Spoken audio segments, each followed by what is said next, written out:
30 साल पहले की बातें 30 मिनट पहले वाला भी देखे। दुलारचंद की हत्या पर तेजस्वी का पीएम मोदी पर निशाना। बिहार में विधानसभा चुनाव के बीच मोकामा में सार्वजनिक कार्यकर्ता दुलारचंद यादव की हत्या पर राजद नेता तेजस्वी यादव ने सीधे प्रधानमंत्री नरेंद्र मोदी पर निशाना साधा है। तेजस्वी ने कहा है कि प्रधानमंत्री 30 साल पहले की बातें करते हैं, लेकिन 30 मिनट पहले जो है राज्य में क्या हो रहा है वो नहीं करते। जदयू के बाहुबली नेता अनंत सिंह के इलाके मोकामा में सामाजिक कार्यकर्ता दुलारचंद की हत्या को लेकर तेजस्वी यादव ने सीधे प्रधानमंत्री नरेंद्र मोदी को निशाना पर लिया है। तेजस्वी ने कहा है कि प्रधानमंत्री 30 साल पहले की बातें बार बार करते हैं, लेकिन 30 मिनट पहले बिहार में क्या हुआ है यह उन्हें नहीं दिखाई दे रहा है। सिवान में एएसआई अनिरुद्ध पासवान की गला काटकर हत्या कर दी गई। मोकामा में दुलारचंद यादव की हत्या कर दी गई है। तेजस्वी ने कहा है कि इस समय आचार संहिता लगी हुई है, चुनाव चल रहा है, इसके बाद भी कुछ लोग कैसे बंदूक गोली लेकर घूम रहे हैं। प्रधानमंत्री जी 30 साल पहले की बात करते हैं और 30 मिनट पहले क्या हुआ यह नहीं देख रहे हैं। प्रधानमंत्री को देखना चाहिए कि किस प्रकार के लोग बिहार को कब्जा किए हुए हैं। अब लोगों को समझ में आ रहा है, प्रधानमंत्री को यह सब आंख खोल कर देख लेना चाहिए। तेजस्वी ने पूछा कि कौन लोग हैं जो पैरोल पर इन लोगों को बाहर लेकर आए हैं, चुनाव में आचार संहिता में बंदूक लेकर घूम रहे हैं। यह लोग हार के बौखलाहट से डरे हुए हैं। बिहार की जनता इन लोगों को करारा जवाब देगी। किन किन प्रवृत्ति के लोगों ने बिहार पर कब्जा किया हुआ है। कभी 200 राउंड गोली चलाई जाती है, कभी चुनाव के दौरान हत्या कर दी जाती है, लेकिन कुछ नहीं होता।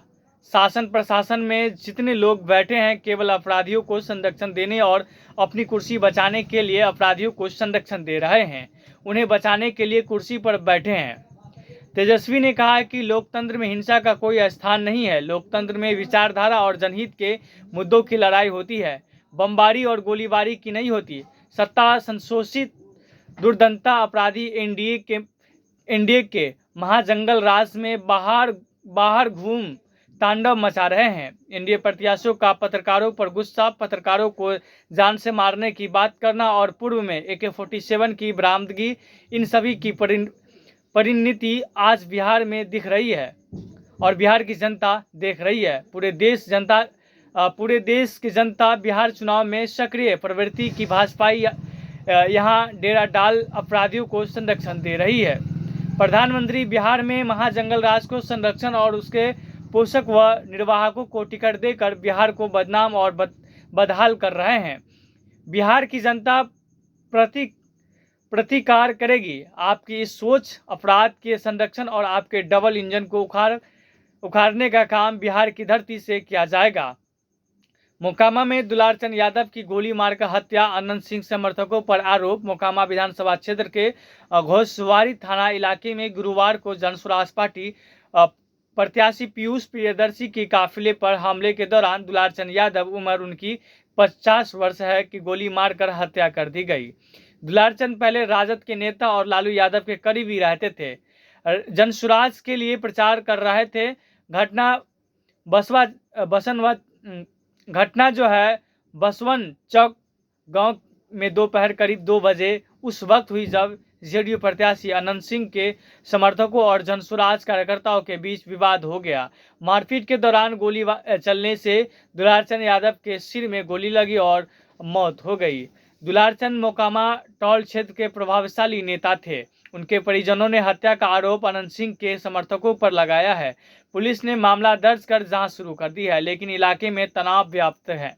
जनसुराज पार्टी ने इसे चुनावी हिंसा करार देते हुए एनडीए पर संरक्षण का आरोप लगाया है।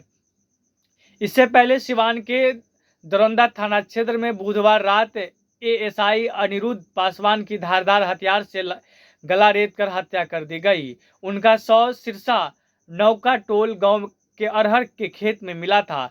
अनिरुद्ध मधुबनी के राजपार थाना के कुनवार गांव निवासी थे और छठ महापर्व के लिए परिवार को छोड़कर ड्यूटी पर लौटे थे।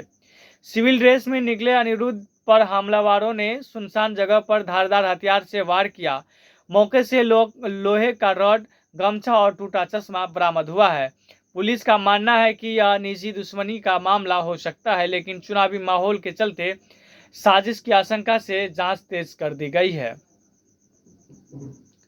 बने रहे खबर एमएसपी न्यूज 24 के साथ। लौटते हैं अगला अपडेट लेकर के। यह खबर आपको कैसी लगी? उम्मीद करते हैं कि न्यूज़ आपको अच्छी ही लगी होगी। वीडियो को दबाकर शेयर कीजिए और बिहार विधानसभा चुनाव में अच्छे नेता का चयन कीजिए। जय हिंद, जय भारत।